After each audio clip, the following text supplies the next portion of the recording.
Every day I'm hustling, every day I'm hustling.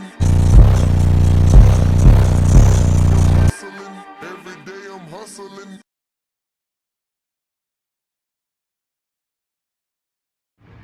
All right, so here it is.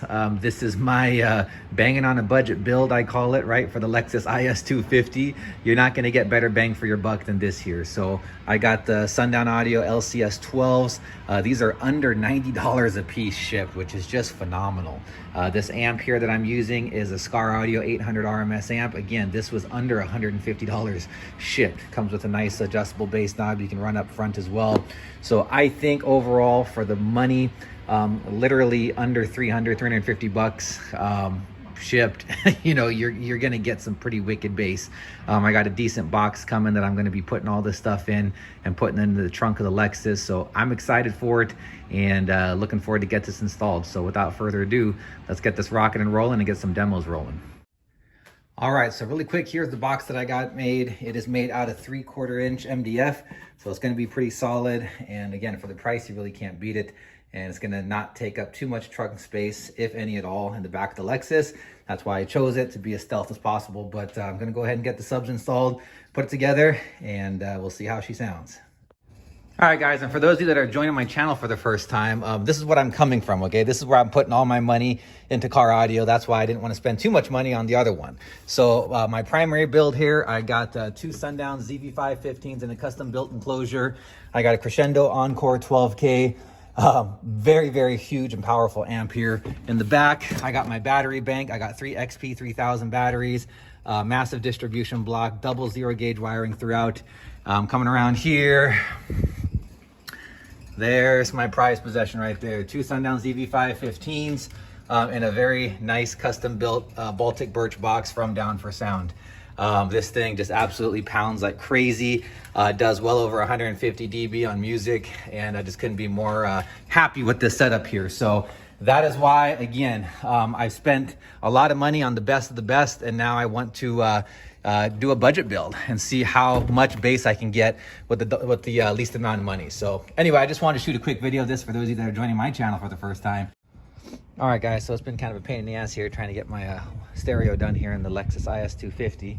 Had to take the rear cushion out and had to loosen up the back seat here just in order to access the rear deck subwoofer so I can take out and tap into the wires there, and still being a pain to get to, but just wanted to show the disassembly needed just to access the rear subwoofers in the Lexuses here. Definitely not very user-friendly, but hey, just got to do it once. Do it once, do it right.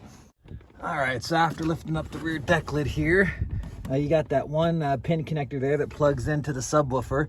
And it is a DVC sub, meaning dual voice coil. So there are 4 wires that come from the amplifier that plug in directly here to the sub.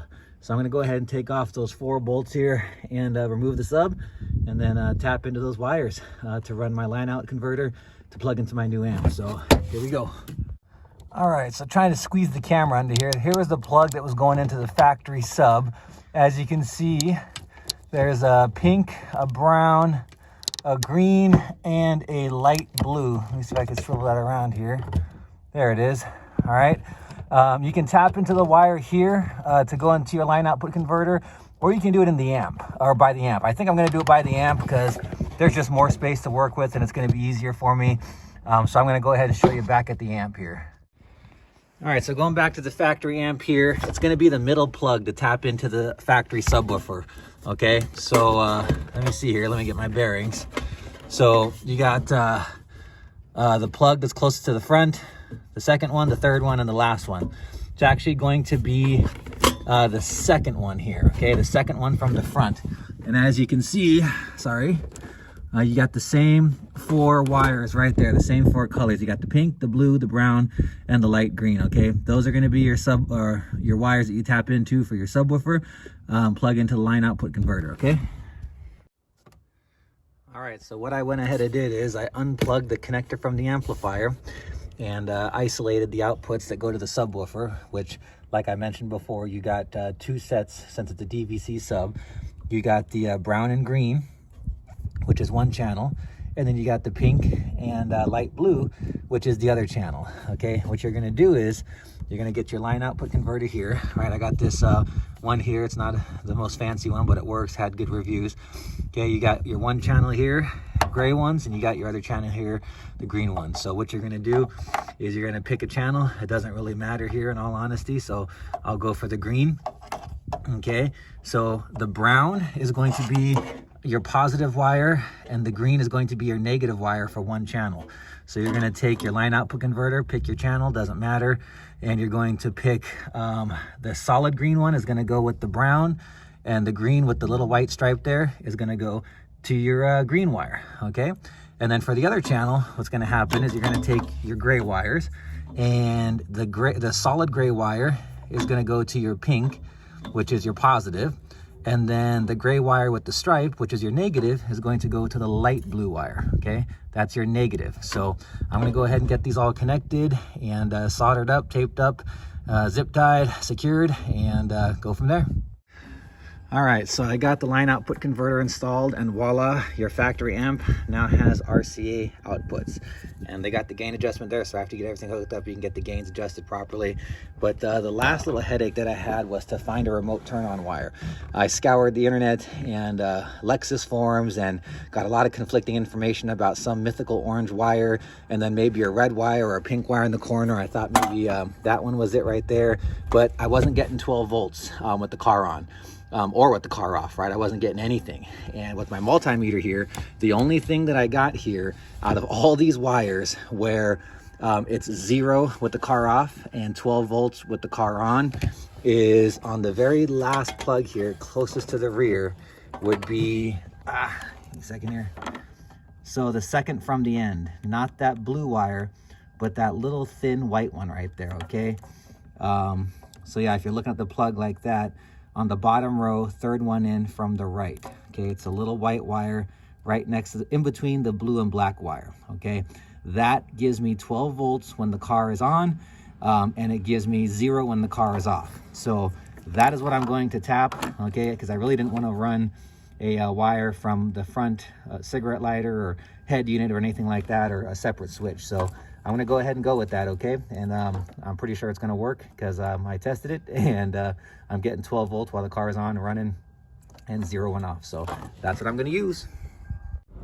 All right, ladies and gentlemen, so just wanted to double check that remote turn on wire. So I just temporarily ran it through here to make sure that I am getting 12 plus volts, and I am in both accessory and run mode. I've tapped wires before where it gave me 12 volts in accessory, but then it dropped back down to 0 in run mode, and I was wondering why my amp wasn't working. So this wire that I did show previously, the white wire that is in between that little blue and black wire, is the proper wire to tap into to get 12 volts to turn on your amplifier. All right, so as far as the bass knob is concerned in the Lexus IS250, I actually found a perfect spot for it. So down here on the lower left panel where you got the trunk release and the gas fuel release door, I have this panel here. So I removed one of the blanks, and I'm gonna put the bass knob in there, completely flush mounted. Now the bass knob that came with the skar amp just happens to fit perfectly. So I took off the mounting base, which left me with this. And I'm gonna get my Dremel tool and Dremel out some of that inside, but it is literally going to slide in there and fit just like a glove, like it was meant to be. So that's what I'm gonna do. I'll go ahead and shoot the final result once I get that all done. And like promised, I was gonna take a shot of where I put the bass knob, and it is right there in one of the blanks. So I think it turned out pretty good. Obviously it's not perfect, but it's in a very convenient spot that's not going to get in the way. So I like it. All right, so I got the amp mounted in the back. Forgive the wiring, I haven't done any wire management yet, but I just got it in there, got it mounted to the back wall. And the reason why I have it like that is so that way, when I open up the pass-through from the back seat, I can reach through and adjust the gains and filters and whatnot if I need to. So that's why I put it there, and I'm gonna go ahead and get the subs installed now. All right, well, there is the final result. 2 Sundown 12-inch LCS's. And that nice custom enclosure that seals off the back there and still leaves plenty of room for the trunk. So I'm excited, pump it up and see how she sounds. All right, so in the Lexus IS250 with the banging on a budget build, I got some young Jeezy here, Thug Motivation. I'm gonna let it rip. I'm gonna walk around, pop the trunk as well, and do a complete walkthrough so you can hear how these two 12-inch LCS D4s bang on a 800 watt RMS amp. So here we go.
All right, YouTube, well, there it is. There is my budget build for the IS-250. And I gotta say, for the money that was spent, I'm not gonna complain. I mean, like I said, for under 400 bucks to be banging like that with 212s on 800 watt RMS amp, I'm pretty happy. So hope you guys enjoyed. Make sure to like and subscribe, and stay tuned for future builds.